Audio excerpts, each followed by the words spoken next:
como que foi essa proibição, porque muitas mulheres chegavam no consultório desesperadas e algumas ainda estão. Simplesmente a proibição geral aconteceu.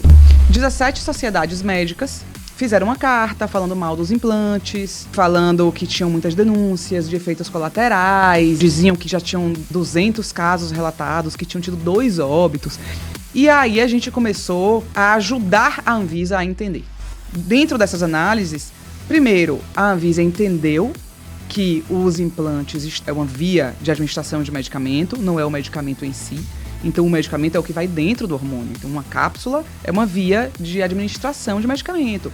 Um medicamento é em creme, o creme ali, a base do creme, é a via de administração do medicamento. A administração desses hormônios por essas vias era muito importante para uma parcela grande de mulheres. Mas também ficou muito claro que essa plataforma que as sociedades estavam usando como evidência não parava de pé, não se sustentava, porque era uma plataforma que qualquer pessoa podia entrar e falar qualquer coisa, que não tinha nenhum rigor, não tinha como atestar a causalidade desses 2 óbitos que tinham lá, não tinha como atestar, como linkar isso ao uso de implantes. Como é que você pode dizer que isso é uma evidência para você proibir implante? Olá, sejam muito bem-vindos ao Ative Seu DNA Podcast. Aqui nós damos estratégias e ferramentas para você alcançar a sua melhor versão na sua saúde física, mental e espiritual.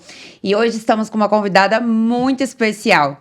Vamos falar sobre um tema que tem ficado muito aí na mídia, que são os implantes hormonais, a verdade por detrás dos implantes hormonais. E hoje vamos ter insights com Manuela Coutinho, que é dona do laboratório MC Legacy, é um laboratório maravilhoso de implantes hormonais, herdeira do legado do Elcimar Coutinho, que realmente inventou aí a gestrinona e os implantes hormonais, um médico e farmacêutico muito famoso, na verdade o mais famoso de todos os tempos em relação à parte de implantes hormonais. Um prazer, uma honra ter você aqui, Manu. Obrigada, Ju. Maravilha. Então, vamos começar falando sobre o que nós tivemos aí recentemente. Várias mulheres ficaram desesperadas, né? Milhares de mulheres aí desesperadas no Brasil com a proibição recente da Anvisa em relação aos implantes hormonais.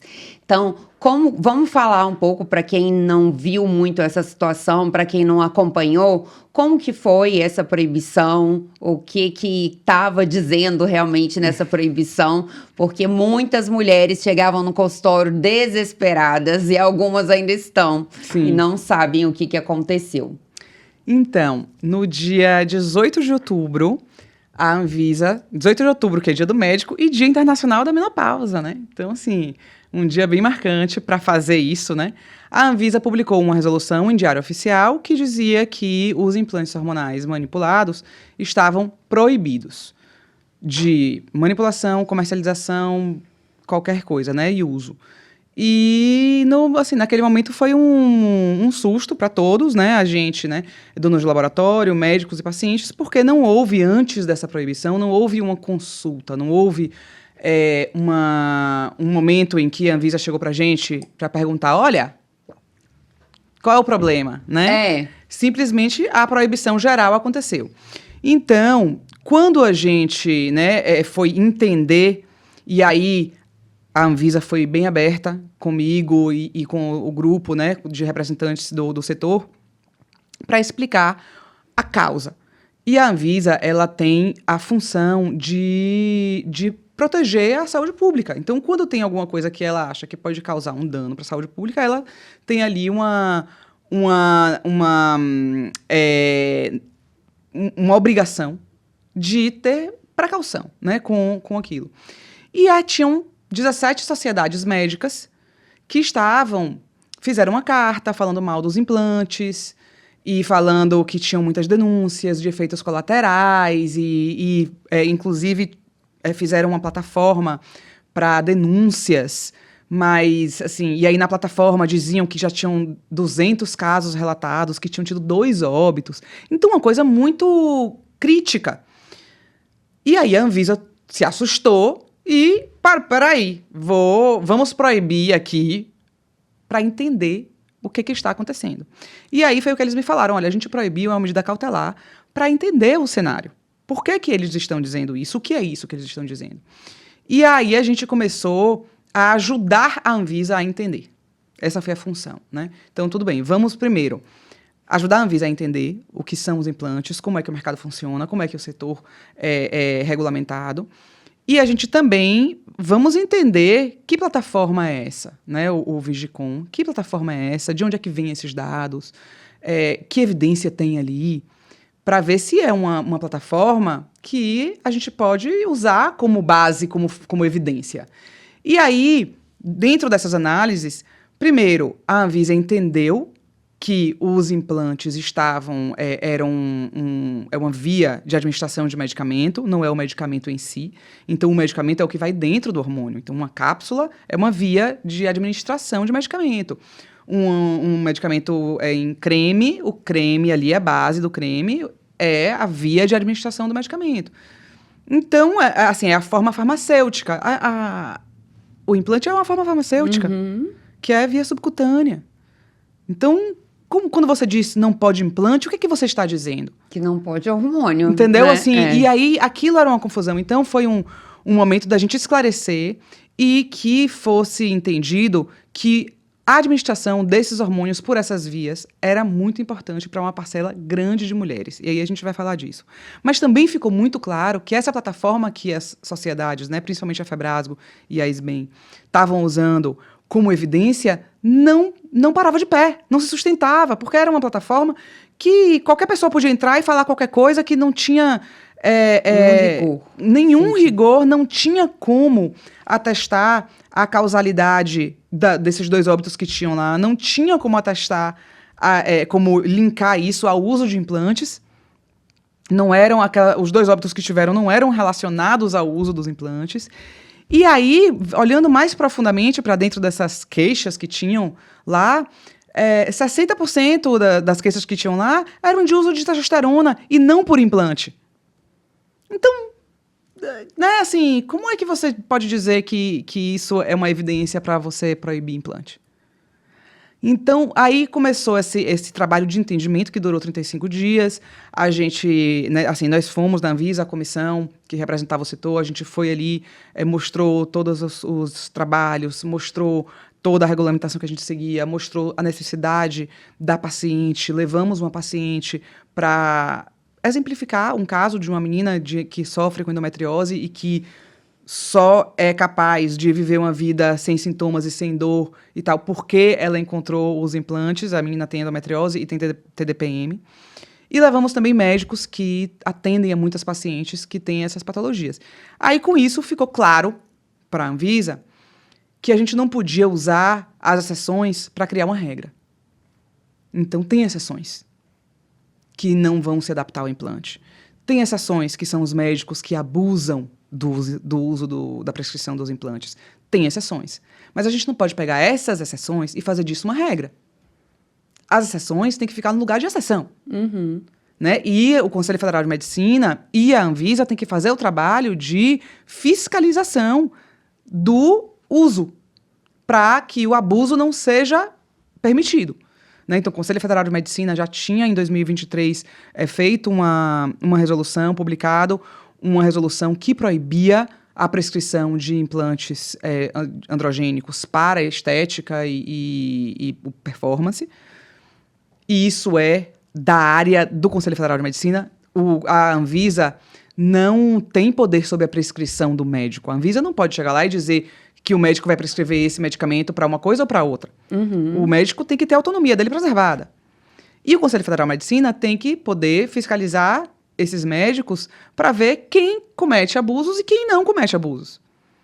Então, assim, os lugares começaram a ficar mais claros e as pacientes começaram a ficar mais calmas quando a Anvisa já, depois, né, de um mês, já 26 de novembro, publicou de novo no Diário Oficial uma outra resolução, revogando a resolução anterior e dando novas regras para a prescrição e manipulação de implantes, que é onde a gente está agora, mas garantindo a permissão da manipulação, prescrição e uso desses implantes para patologias hormônio-independentes, que são os usos. Né? Então, patologias endometriose, mioma, TDPM, pacientes de reposição hormonal, né? Pacientes no climatério, menopausa, pacientes com menopausa precoce, enfim, qualquer patologia que tenha como causa ou que seja piorada pela flutuação hormonal, né? Então, ficou todo mundo mais calmo e agora a gente está nesse momento de reformular ali os procedimentos de acordo com o que a Anvisa pede.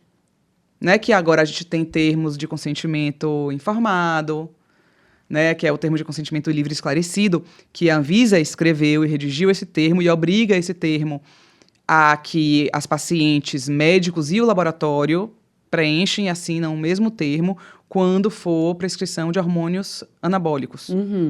Então, testosterona, gestrinona, esses hormônios agora têm como obrigatoriedade um termo de consentimento livre e esclarecido para que a paciente não diga, eu não sabia.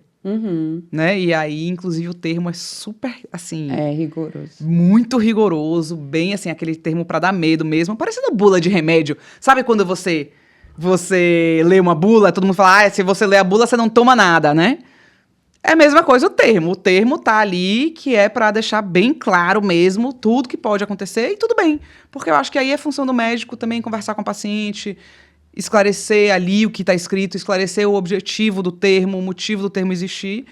E a paciente se assegurar, primeiro, que ela está informada e segundo, que ela confia no médico. Né? Então, assim, eu acho que no final das contas é positivo para todos, né? Que venham essas regrinhas, porque o mercado vai se consolidando, vai se fortalecendo de forma segura. Sério? E a gente realmente consegue prevenir o abuso, entendeu? Que é né, de onde vêm esses problemas todos. É uma coisa muito impressionante que aconteceu a mesma coisa recentemente com o peeling de fenol, não sei se você se lembra, né? Foi. Peeling de fenol, que é um medicamento muito utilizado, inclusive nos Estados Unidos, né? Que a gente usa já há muito tempo para uso estético. E recentemente teve um empresário que morreu em São Paulo, porque fez numa clínica com uma biomédica que tinha aprendido online esse peeling, né? Então, a gente nem deve fazer ele monitorizado, com monitorização cardíaca, porque ele tem afeta, né, o coração, então não pode fazer microagulhamento. Ela fez microagulhamento e logo em seguida fez e aplicou e o empresário morreu.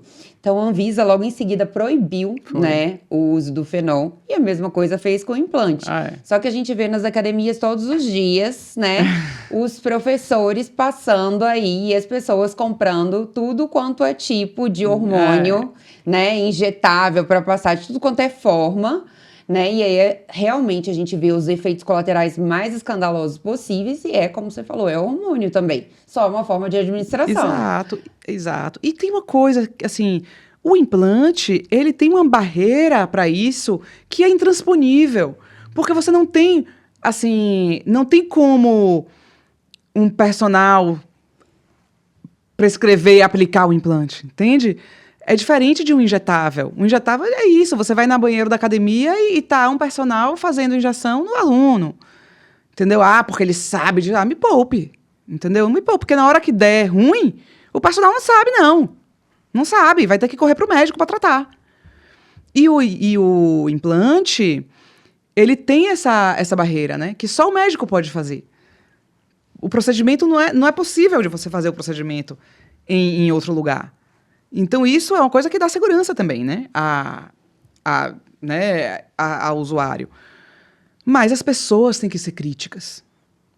A gente precisa educar as pacientes. Sim. Sabe? As pacientes precisam, não pode terceirizar a saúde, sabe? As decisões de saúde. Não pode chegar lá, mas o médico mandou. Poxa, mas espera aí.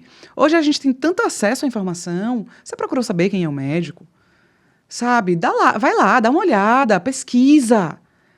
Sabe? A informação está na palma da nossa mão. Vê a quem você está dedicando, assim, você está entregando o seu bem mais precioso, que é a sua saúde. Vai entregar para qualquer pessoa? Porque depois que o dano tá feito... Tá feito, entendeu? Então, a gente também precisa que as pacientes tomem o lugar de donas da sua saúde e das suas decisões, né? Porque não dá para terceirizar a consequência, né? Você terceiriza a decisão, mas não dá para terceirizar as consequências. E as consequências em saúde, assim, podem ser irreparáveis. Então, isso é uma coisa que eu acho que a gente precisa muito fazer, que é pedir às pacientes que realmente tomem propriedade, sabe? Das decisões de saúde, entendam quem é o médico. Porque a sua saúde é o bem mais precioso, Exato. né? E depois de um dano feito, você não consegue mais reverter. Tenho vários pacientes, inclusive algumas, que entraram na menopausa precoce por esse uso irregular de hormônio, principalmente hormônio injetável, que dá esse pico, né? Então, a gente tem vários efeitos desastrosos por conta disso. Então, a gente realmente, ao invés de proibir, o mais sensato é sempre regulamentar, como estão fazendo agora, fiscalizar, regulamentar, Exato. né? Impor as indicações corretas, verdadeiras, e parar com aquele... eu acho que pode ser bom para... É um terrorismo, entendeu? Assim, que você vê... O terrorismo que se faz com o implante... Todos os efeitos colaterais que são descritos não são efeitos do implante. Exato. São efeitos do hormônio, e normalmente hormônios androgênicos, a testosterona, a gestrinona, a oxandrolona, enfim. Se não usar, quem usa para fins estéticos ou para fins de performance, ou quem faz abuso, mesmo se proibissem os implantes, essa pessoa ia continuar fazendo abuso. Porque ela não ia usar implante, mas essa pessoa ela ia usar injetável, ela ia usar em qualquer outra via. Entendeu? Agora, um paciente de endometriose e a paciente de menopausa, não ia. Então, só prejudicava realmente as pacientes que precisavam. Porque as pacientes do abuso, meu filho, acha outra solução rapidinho. Tem um caso muito interessante de uma paciente minha, que ainda estava na proibição, e ela agendou uma consulta com o marido, e foi com o marido. Aparece ela com o marido. E ela sempre ia sozinha às consultas. Eu já sabia que estava finalizando o implante dela, mas ela sempre ia sozinha. Dessa vez ela foi lá com o marido. Ela falou, doutora, eu trouxe meu marido de testemunha. Não dá pra viver dessa forma. Não dá pra eu ficar dessa forma. Agora que a senhora me apresentou isso, não dá pra eu ficar sem isso. Como é que nós vamos fazer? É muito interessante quando a gente vê, né? É muito interessante. Eu falei, olha, para a sua sorte, para a sua indicação, acabou de ser... Ela, meu Deus, eu já trouxe até meu marido para ver se a senhora se comove, fica com pena. Porque realmente a gente vê que muda completamente a qualidade de vida das mulheres, né? No casamento, em relação ao trabalho, né? E é isso, não é como se a gente tivesse um monte de opção para tratar patologias hormonais nas mulheres. Não tem. Então, os implantes, hoje em dia, são a melhor opção para tratamento de deficiências hormonais, porque o tratamento de uma patologia hormonal ou uma patologia que é piorada, né, com os picos hormonais, que aí você bloqueia ali, né, assim, impede o pico, que são as pacientes de TDPM, por exemplo. Tem algumas pacientes que têm epilepsia, e aí quando tem o ciclo, né, quando tem ali na TPM, elas têm crises, e aí tinham, entendeu? Assim, tem muitos casos dessas patologias que, na hora dos picos hormonais, elas pioram muito. E aí, o simples bloqueio ali desses picos faz com que a pessoa tenha uma vida plena. Só que a única forma que você tem de fazer isso, assim, não é a única, mas é a melhor forma que você tem de fazer isso hoje, é com implante, porque é uma coisa prática, entendeu? Você bota ali e você fica 1 ano. Hoje as pessoas não tomam medicamento de antibiótico 7 dias, quanto mais usar um hormônio. Pois é. Então, é uma coisa que se adequou muito bem à vida da mulher. E dentro do contexto científico da saúde da mulher, que não tem pesquisa, não tem entendimento, não tem soluções, você proibir a única solução que as mulheres, as pacientes estão dizendo funciona. E estão dizendo isso há 40 anos. O implante não surgiu ontem. A gente usa implante desde a década de 60, que os implantes estão aqui. né? Existem. Então, como é que de repente não pode mais? Né? Assim, a tradicionalidade de um ativo, ela está prevista na lei como indicador de segurança e eficácia. Um medicamento que é utilizado por mais de 10 anos na população, sem ter nenhum efeito colateral grave, sem ter nenhum... Ele já, depois de 10 anos, ele já é considerado um medicamento seguro. Porque, olha aí, é o uso. Porque tem medicamentos que jamais serão registrados. Sim. Jamais terão segurança e eficácia comprovada pela Anvisa. Por que não serão registrados? E a Anvisa só faz isso para medicamento que, né, em vias de registro. Porque o registro de medicamento não é o que diz se o medicamento é bom ou ruim. O registro do medicamento é o que diz que o medicamento é comercialmente viável para a indústria. Então, os medicamentos que não são comercialmente viáveis para a indústria, e os implantes não são. Porque os implantes, por mais que a gente diga hoje, todo mundo usa e tal, o todo mundo é isso aqui dentro da população, dentro da escala que os medicamentos da indústria têm. É muito pouco. E a forma de fazer os implantes, não tem como você fazer eles, pelo menos os implantes de cilástico, na grandeza que você faz uma cápsula, por exemplo. Entendeu? Porque eles têm várias etapas. Então, eles precisam de tempo para serem produzidos, né? Então, como é que esse medicamento vai ser... Quando que esse medicamento vai ser comercialmente viável para a indústria? Nunca. Não vai ser. Sabe? E aí, então, você perde o acesso ao medicamento porque não tem a mesma rentabilidade de um outro medicamento que é feito... Entendeu? Então, assim, a população não pode também ficar refém disso. Refém do interesse comercial. E a farmácia de manipulação tem essa função de garantir o acesso. Olha, os medicamentos que não são comercialmente viáveis, eles podem ser produzidos na farmácia de manipulação. Porque doenças raras, por exemplo. Por que indústria que vai fazer medicamento para doença rara? Não vai fazer, não tem escala. Entendeu? Patologias, medicamentos para idosos ou medicamentos para bebezinhos, que também têm dificuldade de deglutição, tem que ser em outra via. É a farmácia de manipulação que garante que esse medicamento exista nessa via para esse público específico. E o implante é isso. É um medicamento em outra via. Porque as mulheres na menopausa e a endometriose também, as doenças hormonais das mulheres não são estudadas. Então, se elas não são estudadas, não tem pesquisa, não tem ensaio clínico com a saúde hormonal, que veja a saúde hormonal da mulher, não tem, porque é muito complexo. E aí você fica sem solução de medicamento. E a indústria não vai fazer nada em relação a isso.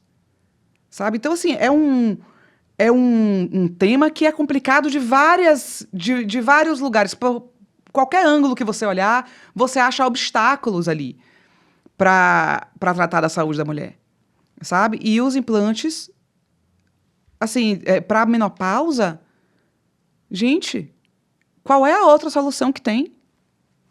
É creme, que também é feito na farmácia de manipulação. O creme de testosterona, por exemplo, que são prescritos pelos mesmos médicos que dizem que implante é ruim, que implante não pode. Eles prescrevem testosterona em creme para a mulher quando a mulher tem deficiência comprovada, ou enfim.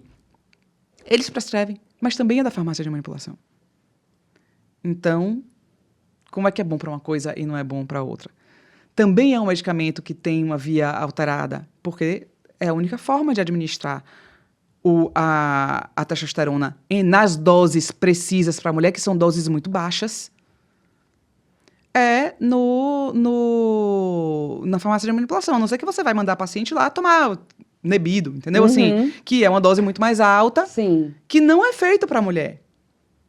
Então, a gente precisa olhar para a saúde da mulher antes de ser a favor ou contra de implante e entender qual é o cenário. O cenário é escasso.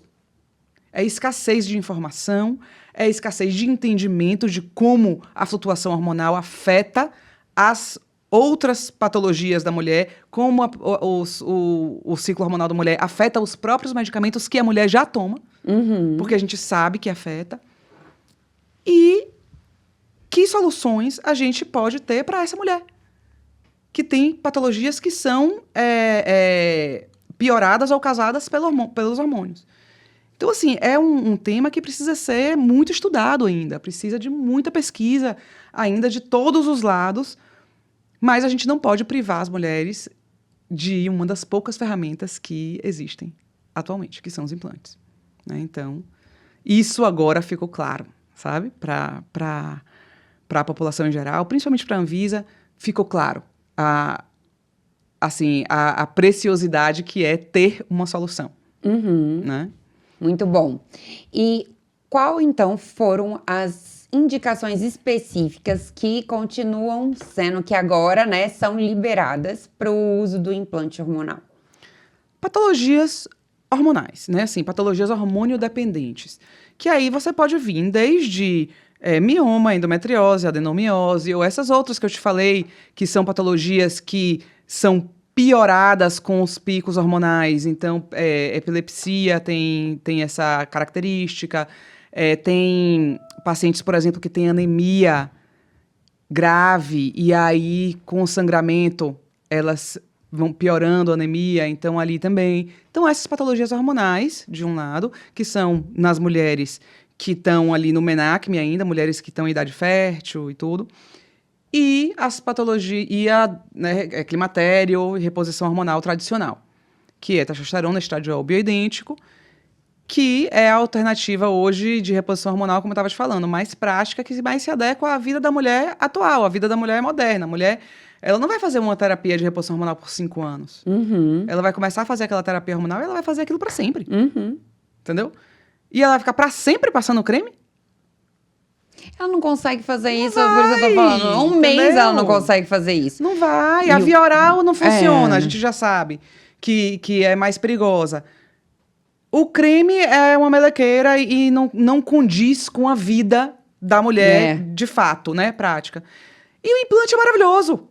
E é uma via também. Então, olha, né, assim, não tem base para você dizer que pode um e não pode o outro. Sim. Entendeu? Então, são essas indicações. Climatério, menopausa, nas mulheres já, né, mais maduras, e mulheres já mais jovens que têm patologias que são hormônio-independentes. E quanto ao uso estético, então, o uso estético continua está proibido. Para estética, só lipoaspiração, essas outras coisas todas. Essas outras coisas todas pode. Mas implante não pode. Implante, assim, não pode, que é uma forma de tentar conter esse abuso mesmo. E eu acho que quando eles fazem isso, não é porque a estética não é importante, né? A estética é importante. Mas é para tentar conter o engano, né? Assim, para tentar conter um cenário onde as pacientes são iludidas, são iludibriadas, assim, e induzidas a achar que tem uma solução mágica, que vai botar o implante, vai ser mil maravilhas e tal. É para tentar induzir isso, que é um abuso do médico, que é assim, é um mau caratismo do médico, entendeu? Você chegar aí para uma paciente e dizer que você vai botar um implante e tudo vai se resolver. Não vai, entendeu? Nada faz isso. Mas, assim, é a única forma que eles encontraram, eu acho, assim, de conter esse abuso e de talvez ir delimitando a prescrição desses implantes a médicos que entendem de hormônio, né? A médicos que sabem não só prescrever, mas também manejar. Porque o problema não é o difícil não é você prescrever o implante, o difícil é você manejar o implante depois. Para paciente que tem o efeito colateral, para paciente que não se adapta logo de primeira, o médico tem que saber fazer isso. Conduzir o tratamento. Porque quando ele não conduz, é aí que a paciente fica abandonada e aí vai para outro médico que não entende sobre o implante e tal, e aí que vira o problema todo. Exatamente, entendeu? Aí vira um problema. Mas é uma tentativa de educar o mercado mesmo, e eu acho que é certo, entendeu? Eu acho que se a forma da gente conter o abuso é essa, que seja. Mas é importante dizer, assim, que a estética é importante, que se sentir bem é importante, que uma mulher se sentir bonita é importante. Só não vale tudo, né? Então, é uma medida educativa que eu espero que funcione. Eu acho que está funcionando já, desde que o Conselho Federal de Medicina tomou essa decisão e regulamentou. Já estamos vendo uma melhora. Mas eu acho que agora, com esse reforço da Anvisa, vai melhorar mais. Você, Manu, que começou vendo desde o início os implantes hormonais ali com seu avô, né? Qual que você vê hoje, quais foram os principais benefícios que você viu com o surgimento do implante na vida dessas mulheres, assim? Você que acompanhou isso e vem acompanhando esse mercado há tanto tempo. É isso, eu acho, Jo, que as mulheres, antes de... Primeiro, assim, os implantes hormonais, eles começaram a ser estudados em 1960 ali. Que ali, 1960 e 70 foi a era de ouro da ginecologia, né? Ali foi quando todas as grandes soluções da ginecologia foram desenvolvidas. Laparoscopia, implante contraceptivo oral, né? E as outras formas todas de contracepção foram desenvolvidas nessa época. FIV também nessa época. Então, ali foi a era de ouro da ginecologia. E aí, por que ali era a era de ouro da ginecologia? Porque ali, 1960, ali, já era uma era pós-guerra que as mulheres saíram de suas casas, deixaram de ser assistência aos maridos, passaram a ser força de trabalho. As mulheres começaram a ir para a rua, a entenderem que elas tinham um valor fora de casa, e elas começaram a exigir o controle e a querer medidas de planejamento familiar. E foi a partir desse desejo que surgiu o primeiro contraceptivo, que foi o drive da descoberta. Foi uma feminista, uma mulher que era uma feminista e que trabalhava e que ela precisava achar uma solução para o planejamento familiar, para que elas pudessem ter controle dos corpos, né? Assim. E ali foi se desenvolvendo aquilo. Por que eu estou falando isso? Porque eu acho que, assim, igual naquela época que as mulheres entenderam o seu valor e a partir desse entendimento as soluções começaram a surgir para a contracepção, eu acho que o implante hormonal deu para as mulheres é uma coisa parecida com isso. Mas aí a gente está falando das mulheres na menopausa. Porque as mulheres na menopausa, até alguns anos atrás, elas mesmas se viam como descarte. Né? Acabou. Não tem mais. Né? E aí, a partir da possibilidade do tratamento com implantes, a gente começa a ver uma mudança de pensamento nessas mulheres. De dizer, não, eu sou jovem. A única coisa que acabou foi a minha fase reprodutiva. Mas ainda tem muitas coisas a serem feitas por esta mulher. E eu acho que o implante deu essa independência, sabe? De dizer, assim, tem uma ferramenta que deixa você bem. Deu uma nova vida essa mulher. Assim, deixa você continuar sendo você.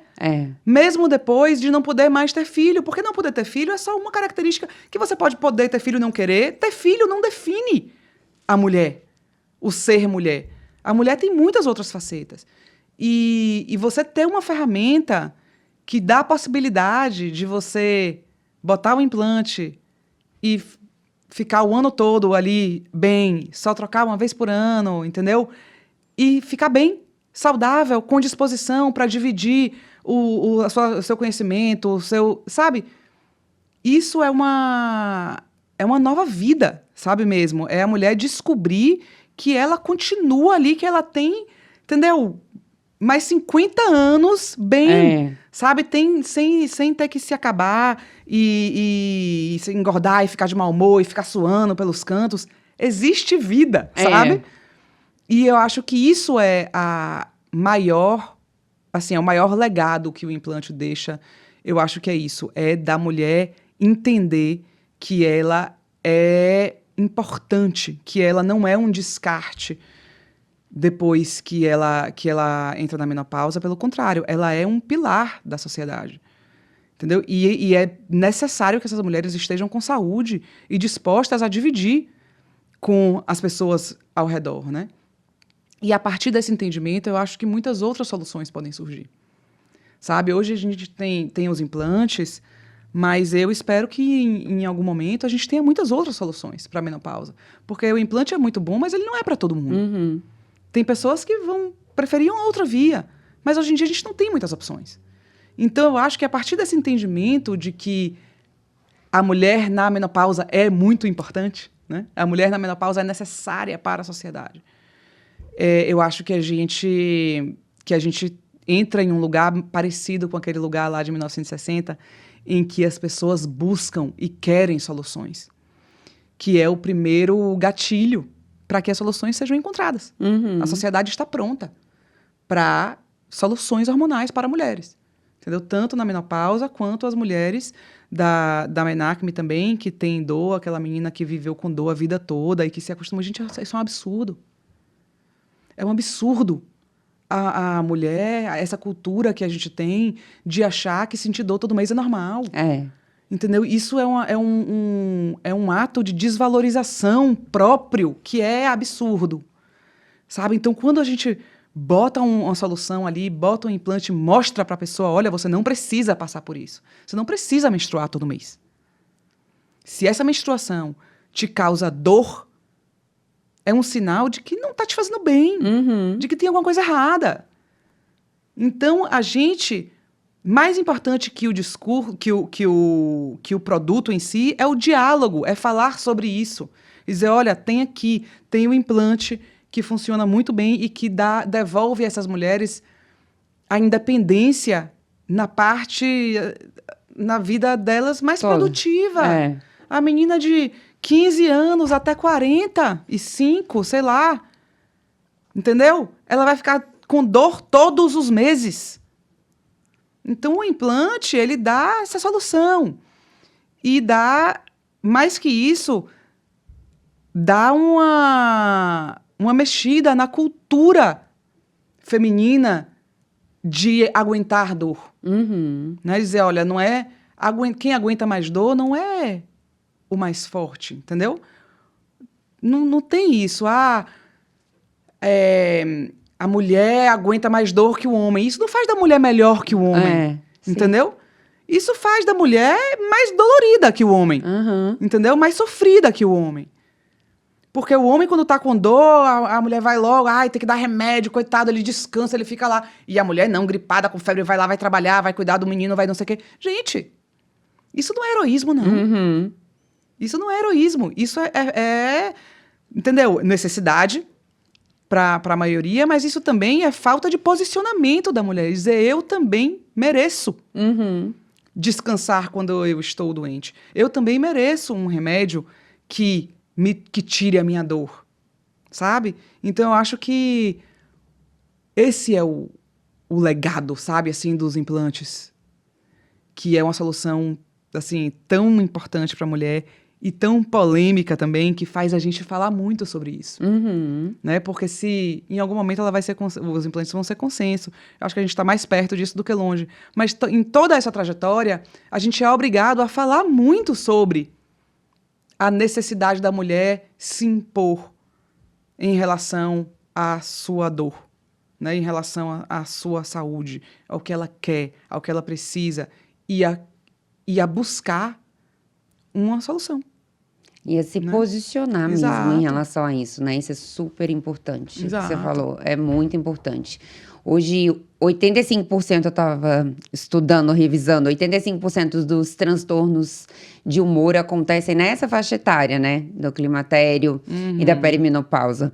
Então, é ansiedade, depressão, transtornos de pânico, né? Então, vai aumentando o grau, dependendo da pessoa. 30% dos divórcios acontecem nessa fase.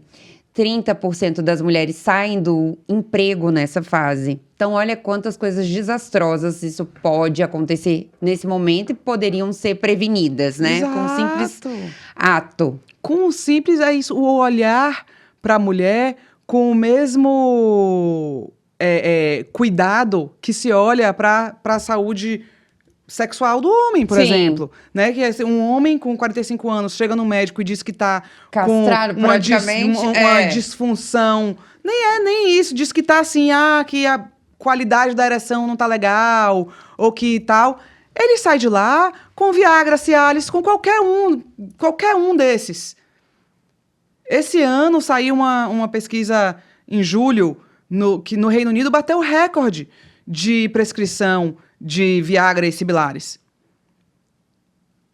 Só que a mulher, nessa mesma idade, quando ela vai no médico e diz que não tem mais libido, que não tem mais disposição, que tá cansada, que tá deprimida e tal, ela sai com antidepressivo e sedativo. Então ela chega em casa, o marido tá com Viagra e ela tá com sedativo. Não tem condições. Matou o casal. Matou o casal, acabou o casamento. Acabou o casamento. Mas normalmente Entendeu? é a segunda procura delas, né? Na verdade, elas já procuram de rotina um ginecologista que, se não tiver uma cabeça mais aberta, e muitos não têm acompanhado esses avanços, né? Falam pra elas, a velhice é assim mesmo, você tem que se acostumar, você tem que ficar velha, né? É assim mesmo, se acostume, porque vai piorar. E ela depois vai, então, problema na minha cabeça, eu vou no psiquiatra, vai no psiquiatra, toma um antidepressivo, um medicamento, fica lá completamente dopada. Exatamente. Né? E aí performa menos ainda se ela já estava sentindo falta de aí- energia. Aí piora 100 vezes e aí realmente a qualidade de vida dela, ela acha que acabou, né? Ela tem essa sensação mesmo de Porque que a vida dela acabou. mesmo, né? Assim, e aí a gente ainda entra na polêmica dos antidepressivos, porque assim, a cada duas mulheres terão depressão para um homem, né? O dobro de mulheres tem depressão. Só que nos ensaios clínicos de antidepressivos, somente 30 a 40% no máximo de mulheres participam dos ensaios.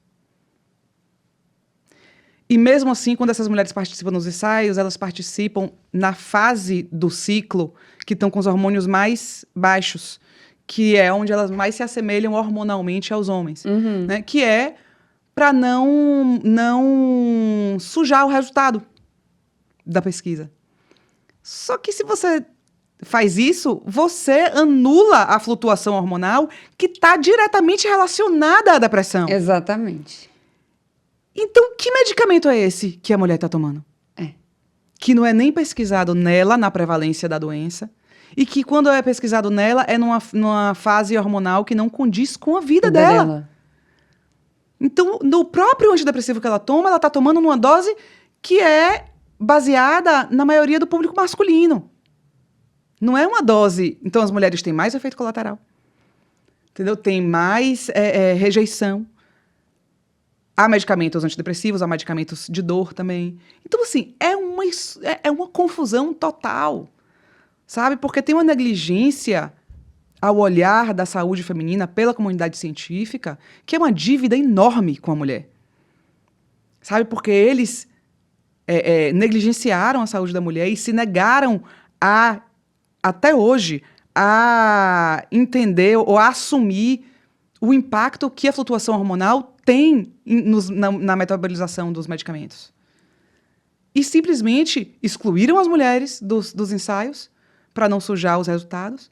E depois, quando tiveram que incluir, hoje em dia, né, já tem que incluir em alguma medida, pelo menos os ensaios que são ensaios clínicos que são financiados por qualquer órgão público, né?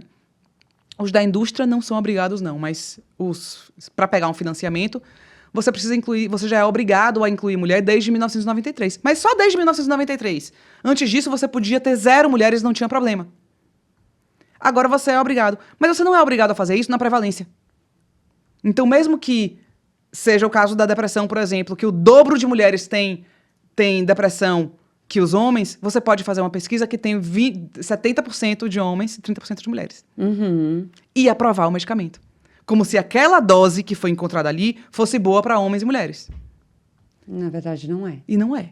Então a gente Né? chega no mesmo consenso de que falta ainda muito estudo sobre a Muito, saúde da muito. mulher, né?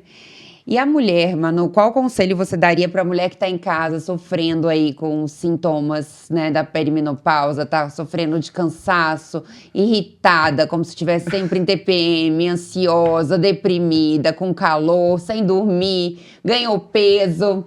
Então, qual conselho você daria para essa mulher? Eu aconselho que ela pegue um álbum de fotos de 10 anos atrás, ou de 5 anos atrás, ou de 20 anos atrás, de uma viagem que ela fez, e olhe para aquela mulher do álbum de fotos. E que ela lembre que ela é aquela mulher. Que essa mulher que está desse jeito agora, ela está desse jeito porque ela está privada do combustível da vida dela, que são os hormônios. Mas que uma vez que ela pegue esse álbum e que ela se veja na foto, ela entenda que ela pode, sim, voltar a ser aquela mulher. Que ela pode, sim, voltar a ter qualidade de vida. Que ela pode ser alegre, que ela pode ser disposta, que ela pode ser a mesma mulher, só que melhor, com mais sabedoria, com mais tempo, com mais maturidade. Sabe, essa parte de estar indisposta, de estar com... são sintomas. Uhum. São sintomas de uma depressão hormonal. E isso é corrigível.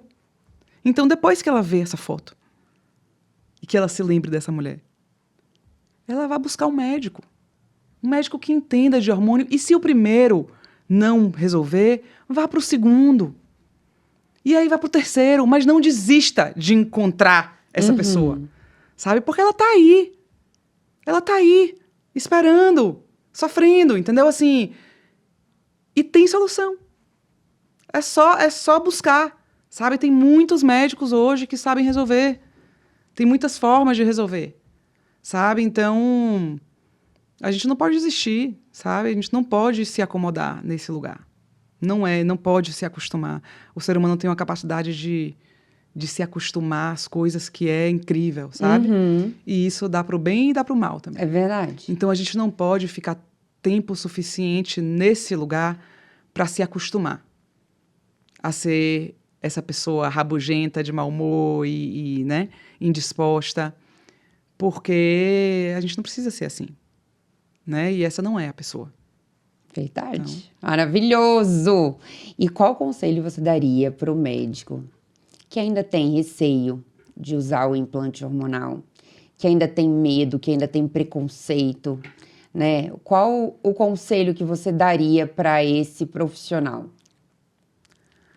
O que tem preconceito, eu acho que eu aconselharia a ficar onde está mesmo, a usar as coisas que ele usa e a ter o tipo de paciente que funciona com esse tipo de solução. Ao que tem medo, estudar, né? Buscar formas de aprender sobre os implantes, né? De tentar assim, estudar de um lugar neutro, sabe? Buscar a neutralidade, sem, né, assim, apagar o ruído, sabe? Ah, fulano fala isso, fulano... Pega e estuda, sabe? Estuda ali, olha o material, sem viés. Conversa com colegas que usam o implante. Busca informação, porque para combater o medo, só informação.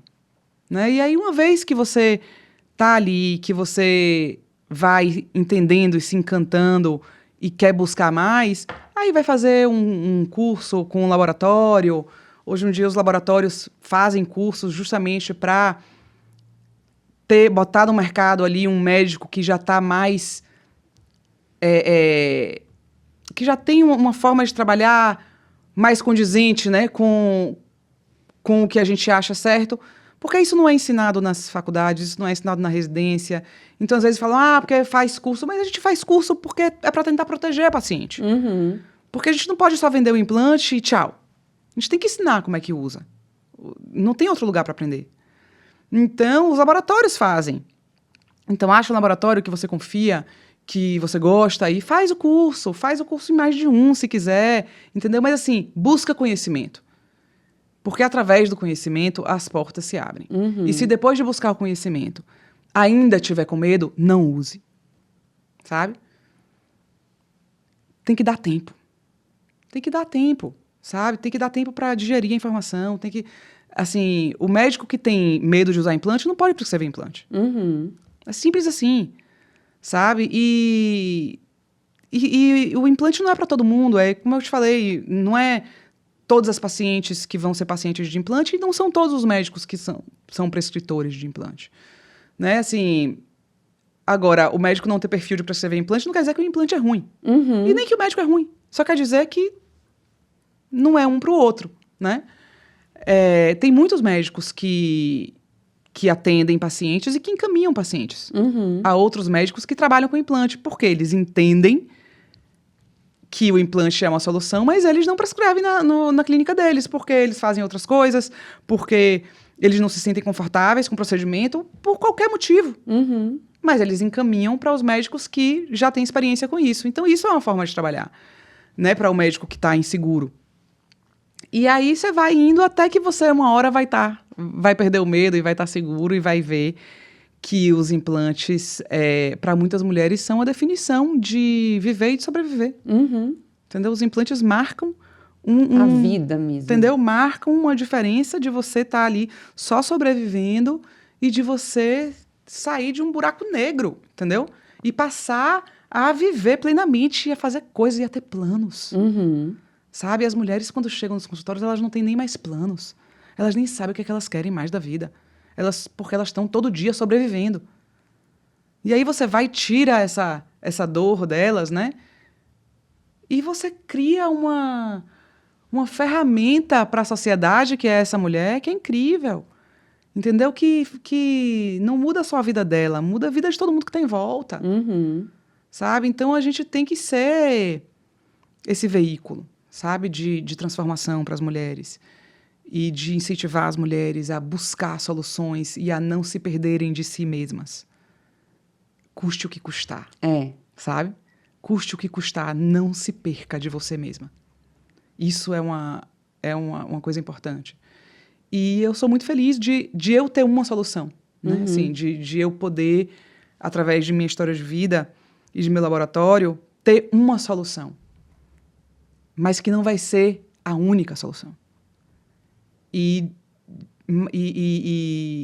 essa mensagem, sabe, da mulher estar conectada com ela mesma e não se perder dela mesma é muito maior do que o meu produto. Sim. Sabe, assim, meu produto é uma partezinha, sabe? O implante é isso daqui. O importante mesmo é que a gente se resgate, sabe? E que a gente possa voltar a ver mulheres voltar não, porque eu acho que nunca houve, né? Assim, mas que a gente possa ver mulheres de 60, de 70, de 80 anos ativas, 90 anos ativas, bem, contribuindo. A gente vai chegar nesse lugar, entendeu? E a missão de vida é essa, não é... É a missão, assim, a missão da minha vida é isso. Assim, que as mulheres, assim, não desistam, sabe? Que elas, assim, que a gente encontre a solução para cada uma delas, entendeu? Mas que a solução principal é que elas entendam que elas são importantes e que a saúde delas é importante e que a saúde não acaba com a idade, né? Então... Maravilhoso, maravilhoso terminar com essa frase inspiradora, né? Que as mulheres não se percam. É muito bom realmente trazer vida, né? Eu acho que a principal mensagem do laboratório e sua também de missão é trazer vida de novo para essas mulheres, né? Trazer a gente vida, tem prazer saúde. Em viver, né? Essa frase está em todos os lugares, nas caixas, em todos, porque é isso. É a gente entender que o prazer em viver pode, assim, você pode ter prazer em viver em qualquer fase da vida. Qualquer fase da vida, né? É só querer. Só querer e só cuidar. Maravilhoso. Então, muito obrigada pela presença. Foi incrível, foi maravilhoso. Não esquece de curtir Também se inscrever no canal e compartilhar esse episódio com todas as mulheres que você conhece, que estão passando por essa fase, que estão sofrendo, que tem medo de implante, que tem dúvida, que tem receio. Se o seu médico também tem receio, tem medo, né? Compartilha com ele para ele entender um pouco mais sobre essa questão dos implantes hormonais e sobre esse recente episódio que tivemos aí com a Anvisa. Então, até mais. Muito obrigada por assistir. Não esquece de compartilhar esse episódio e nós nos vemos no próximo episódio.